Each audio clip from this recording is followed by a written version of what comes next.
You know, I love video games. I've been playing them since my first trip to an arcade way back in 1986. There have been many, many games that I have enjoyed.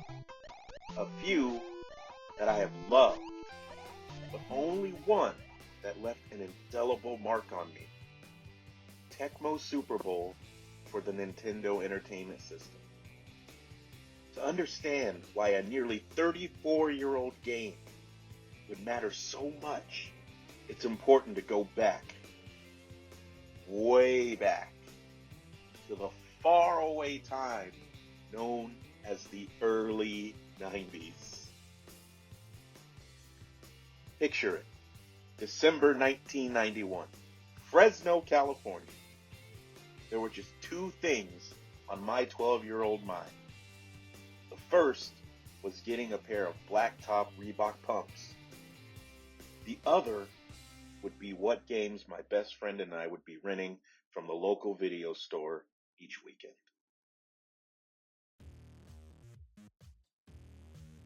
Looking at the usual options, I saw it and pounced. Tecmo Super Bowl? Wait, you mean Tecmo Bowl 2? Understand, there was no advertisement for this game outside of maybe something in a game magazine that I certainly wasn't reading. In my mind, it quite literally came out of nowhere. And yet, none of that would have mattered if the game wasn't any good. I was not prepared for the leap I was about to take. All 28 NFL teams. Well, great. There had been an NFL licensed game, and it is fecal matter in cartridge form to this day. Almost all of the players. Well, minus 3 QBs and the Hall of Fame running back Eric Dickerson. But just a year prior, there had been a football game with NFL players, and 3 years prior, the original Tecmo Bowl also could claim this. So why was this game different? Well, because games in the genre look like this.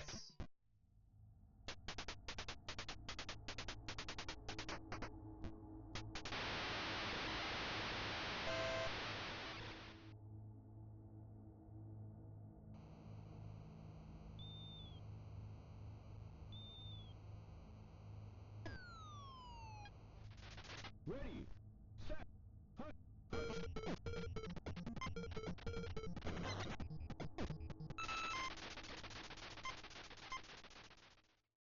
Suddenly, they look like this.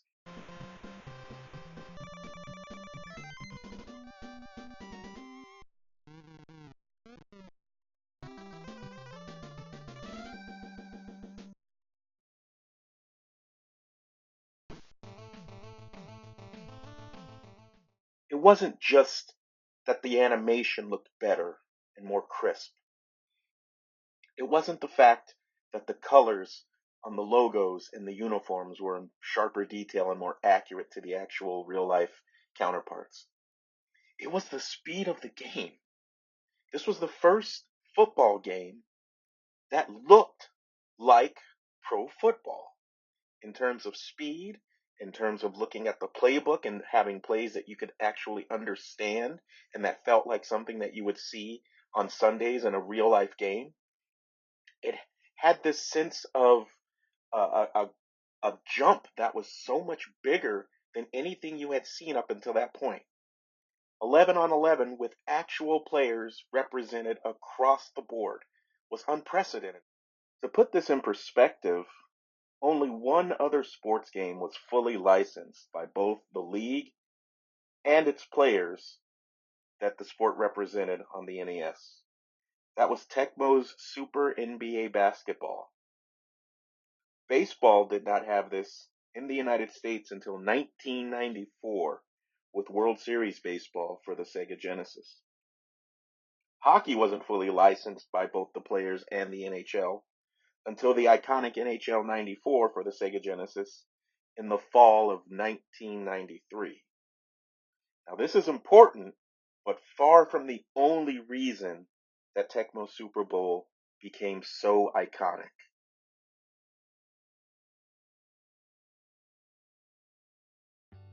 Time has shown me something when it comes to sports and video games. The little things are not little. When it comes to football, Tecmo Super Bowl excelled at three things most important to a quality licensed game: the gameplay, true to life player attributes, and stat tracking. In modern gaming, the word animations is often used derisively to talk about the flaws of the Madden franchise. Tecmo Super Bowl set the standard by taking elements of football that are taken for granted and making them a subtle but feature part of the game. One of the most basic elements to football is the handoff from the quarterback to the running back. Before Tecmo Super Bowl, often running plays look like this, with the ball going directly to the running back or looking like a quick pass or pitch from the quarterback. As a result, many games were difficult to run the ball, if not at all. Tecmo Super Bowl gave the running game a fluidity that completely changed the way that it would look in video gaming. Look at this sweep. Both guards pull to block for Bo Jackson. You never saw this level of detail prior. Because the run animations were so good, other unseen elements of football suddenly became playable. For example, the play action pass. There were bootlegs or waggle plays from the quarterback. You had reverses and end arounds to the wide receivers. There were flea flicker passes, complete with the animation of the back pitching the ball back to the quarterback. On certain plays, you had a man in motion. Sometimes, on pass plays, the wide receiver would actually be shadowed by the defensive back, completely unheard of for the time. The thing that Tecmo Super Bowl is probably most famous for is the insane skill level of running back Bo Jackson. He is maybe the first overpowered sports video game character of all time. And yet, most of the separation of skills for these real life players is part of what makes the game special. The attributes given to each player were not random, but based on the stats from the 1990 NFL season. So it made sense that Warren Moon of the Houston Oilers was accurate, that Dan Marino had elite throwing power, while New England's Steve Grogan and Mark Wilson, who combined for 14 interceptions, threw moonballs that often got intercepted. It made sense that Jerry Rice, who led the NFL in receptions, receiving yards, and receiving touchdowns, caught almost everything. What also made it special was how one-year anomalies made journeyman players like defensive backs Wayne Haddix of the Tampa Bay Buccaneers or Richard Johnson of the Houston Oilers legitimately great on the game. Everything you saw was steeped in a realism that had previously not existed to this degree.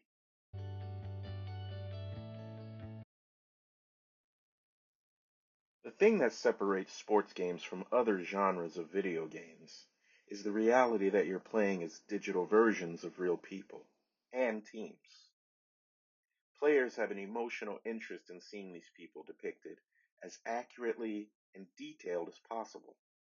I'd argue the first major step in this process was the detailed stat tracking Tecmo Super Bowl provided. Prior to this, you might have occasional games that had players, but stats not based on actual real life competition. Some games might have real stats from a past season, but you couldn't accumulate stats in game because there was no season mode. In the case of Baseball Stars or later Baseball Simulator 1000, you could actually create a player and or a team, but because these were unlicensed games, they didn't have any actual real life players to go by. Tecmo Super Bowl took the data and for the very first time gave gamers a way to gauge and compare their progress in a sports game. You had revolutionary stat tracking for every position except the offensive line. There were complete rankings for teams, for offense and defense, Top 30 leaders individually in passing, rushing, receiving, sacks, interceptions, even for kicking and punting. All the data that we take for granted in modern gaming has its origins here. The major other element is the ability to play or to simulate an entire season completely through the Super Bowl. Having this allowed you to create your own custom Pro Bowl teams if you wanted, something that's still difficult to do in this day and age. I can't overstate how revolutionary this was way back in 1991. In terms of video games, it was a paradigm shift. The impact of the greatest games of all time is not in the quality of the games themselves, but the standard they set for others to follow. Tecmo Super Bowl endures because it took what seems to be a fairly simple equation and created a near perfect balance of great gameplay and sports simulation. It set the standard. Others have been trying to build upon this standard ever since. Some do it well. In the case of others, not so much. One of my favorite things about Tecmo Super Bowl and the community it has spawned is the way that the game remains relevant in the present day. I'm not just talking about the original, but these yearly updates with updated rosters, new plays in the playbooks, and even gameplay, such as the 4-3 defense instead of the typical 3-4 that was in the standard game. I am far from alone in my sentiment about the greatness of this game. And yet, that's part of what bothers me. I don't just think Tecmo Super Bowl is a great sports game, but simply one of the best games of any genre of the 20th century in video gaming. It should be on the short list of iconic games for what it created, a new standard in the sports genre that had to be followed ever since. It also richly deserves the title of the greatest sports game of all time. Thank you so much for watching. This was a true labor of love. If you like it, subscribe, but just keep checking it out. Or better yet, play for yourself. Take care.